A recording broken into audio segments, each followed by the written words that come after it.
سلام تو تفنگیا، حالتون چطوره؟ من بارانم. خیلی خوش اومدید به اولین ویدیو از چنل Strawberry Girl.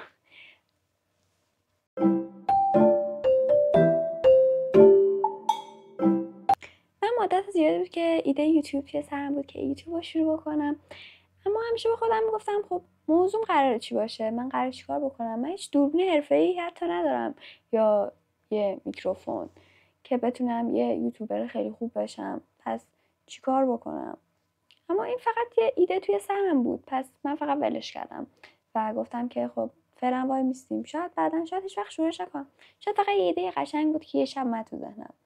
اما بعد از اینکه دیدم خیلی‌ها این کارو شروع کردن و همه یوتیوبم پر شده بود از اولین ویدیوهای یه چنل و اینکه چجوری شروع میکنم، پس من به خودم گفتم که چرا من نتونم شروع بکنم، من هم یه ویدیو ضبط بکنم و یوتیوب رو شروع بکنم.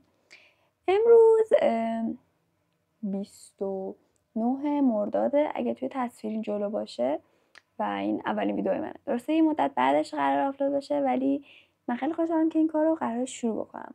قرار تو این چنل پر از ویدیوهای روزمرگیام، بیرون رفتنام و کلی کارهای جدیدی که قرار انجام بدم باشه. و درسته داریم با آخر تابستون نزدیک میشیم، اما دلیلش این نیست که تابستونمون تموم شده. پس اگه ویدیو من دوست داشتین با من همراه باشین و توی ویدیو بعدی میبینمتون. مراقب خودتون باشین. خدافظ.